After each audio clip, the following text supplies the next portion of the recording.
just as I am without one plea. I ended up starting Zamar actually coming out of college. I was getting singing invitations to go places to sing, and I'm actually kind of shy when it comes to that kind of thing, and so I like to have people I know around me. So I asked some of my friends to come and sing background for me, and at the time we were singing other people's songs, but my version of other people's songs. I was wondering if you would tell us your testimony, like on your journey. When did you meet Jesus that this would become such an important part of your life? I, as a child, have always talked to God. So always. There is a chair in my mom's house still. It used to be in her bedroom, and I used to go sit on that chair and swing my legs and talk to God and thank him for stuff. I also went to a Christian daycare and preschool, so they kind of would teach us the creation story and all of those things. So I grew up doing a lot of that. So I knew a lot as a kid, even if I didn't completely understand it. I got baptized when I was 8, and a lot of people are like, well, you should do it again because you were too young, but I knew. I think as a child, when you are exposed to stuff early that you shouldn't have been in some cases, you know that there's something different about you. And I knew that there was something different about me. And I was told that if I accepted Jesus, that he would take that away. So when I got baptized because I wanted Jesus to do some special things in my life, even as an 8-year-old. And I felt strongly about it. So I definitely can say that early on I accepted Christ. I didn't put it into work though until I was about 19 years old when I was in college. And I had been newly appointed the director of the gospel choir at the college where I was. Didn't know what I was gonna do.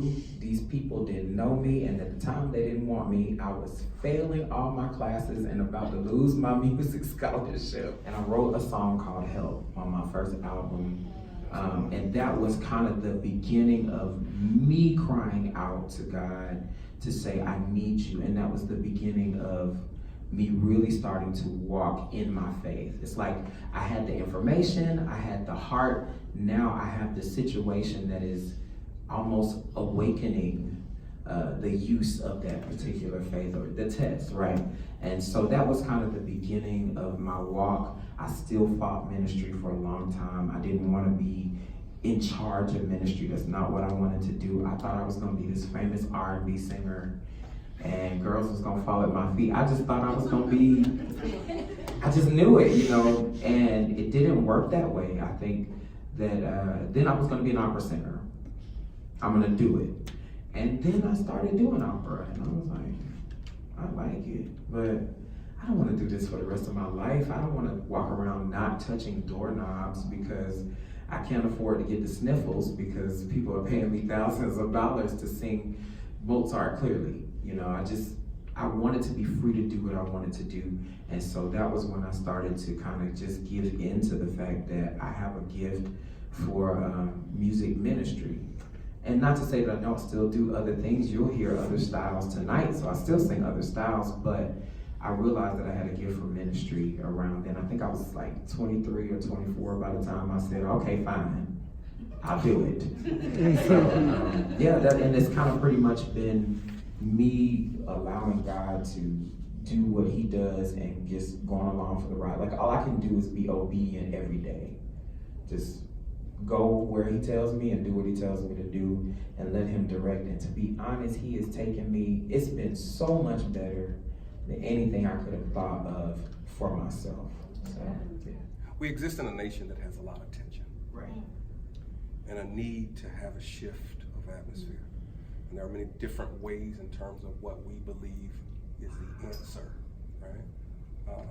But can you describe for me your take on your ministry and how it has the ability to change the atmosphere of this nation? I think that intent is the most important thing, period, intent. I use this same principle when I'm talking about, when I'm analyzing what people do in my life and around me. I think music accomplishes the same thing. Intent is the most important thing. If what I am putting out there, my intent is to touch people, it will, no matter what they believe, no matter where they come from. Intent, I feel like intent is phantom power.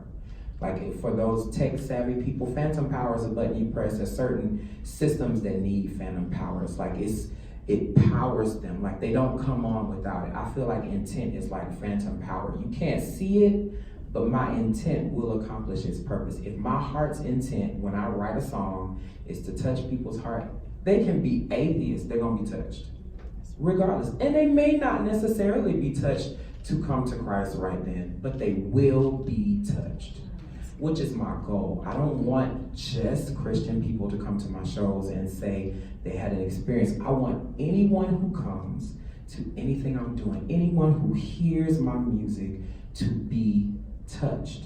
If they come to Christ, yes. If they don't right then, that's okay, but the seed has been planted. At the end of the day, my intent is to touch people's hearts. And I feel like because that's my intent, that's my group members' intent, I feel like there's unity in that. And we got the power of the Holy Spirit behind us. People don't stand a chance. I don't see how they can come to any of our shows and not be touched by what we're doing. So I feel like with that intent, I'm not worried about the differences between people. I'm not worried about other outside sources. I'm not worried about the negativity in the world. I have just created an environment where everyone is on one accord, no matter what they believe, which is my goal. I met you through you when I was in Florida and I was in Iraq, and so I went to all your YouTube videos, and every time I saw a video, it was mainly you. Like, you just got through a rehearsal, so I'm gonna say, how do you know what to put on YouTube when you was doing it? Because every time you like, I just got finished and you started singing this stuff, and everything to me, it all ministered to me. I just download everything I could get. Listen, to God be the glory. Let me tell you something. I am so funny about what I put up on YouTube, but what's crazy is the things that minister to people most are usually the things I feel like weren't our best, which is just a testament. You'll hear me talk about this in the show. It's just a testament to how God can take what we feel like is inadequate and what we feel like is not good enough and what we feel like, because we hear everything that's wrong with it. And God is like, I ain't worried about that. You know what I'm saying? He'll fill in the spaces, but usually there is a level of excellence I expect vocally in general with them in terms of what we put out, because I feel like it is definitely, it's important. It's important to give God your best. I'll let them talk a little bit more. He'll call us out. And like, even when you think he won't, because I'm the big sister, so I'm like, he's not gonna say nothing to me. I'm big sister. And he'll say, no. That's it. Y'all tired. Y'all tired. We'll try again. We'll try again later. If you go back and look at certain videos, like there's one in particular where it's like me, him, and Jemiah behind the piano. And if you look at my face, like before it starts, I did not look happy at all, because that was like the 19th take. I've been messing up on the same part over and over. He's been fussing at me, and he don't understand that, you know, I'm hungry. I've been in class all day. This back when I was in college. I also don't care. And there you have it. So that means the take that you guys finally see, I get it right, but I just listen. I didn't know if it was God took me the rest of the way. That's what happened, and that. It's a spirit of excellence. That's what I leave it at. That's what he demands of us. That's what I try to provide, and God goes with us every step of the way.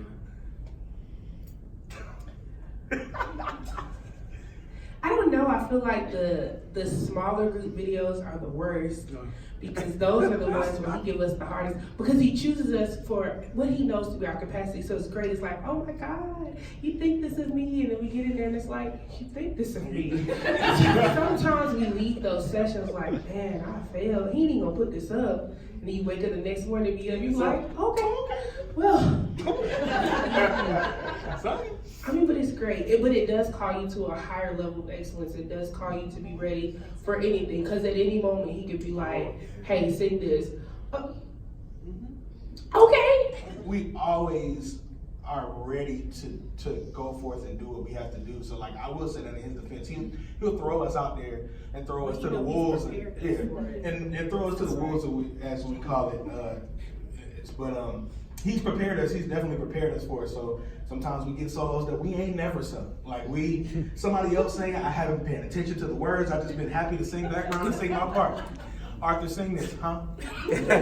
What say? Oh, my part, sing tenor. I got it. No, like they know that they laugh at me. I can't hide. Like my feelings on my face, so my eyes get big. I'm like, okay, let's try it. Let's see how it goes. So, but he is definitely he does that, and that makes us better singers, and that makes us better prepared no matter what comes our way. I didn't want us to get on tour and then start being excellent. I wanted us to get on tour and do what we've always done, right? Because I feel like God rewards faithfulness and not, oh, well now we on tour, so let me get myself together. I don't have time for that. And I've been saying that to them since before tour was even a gleam in our agent's eye. So I just, and they're amazing. Like once you hear these guys, they're so good. They're so good and so gifted to do what they do. I feel like it needs to always be optimum. It needs to always be. Just as I am without one plea.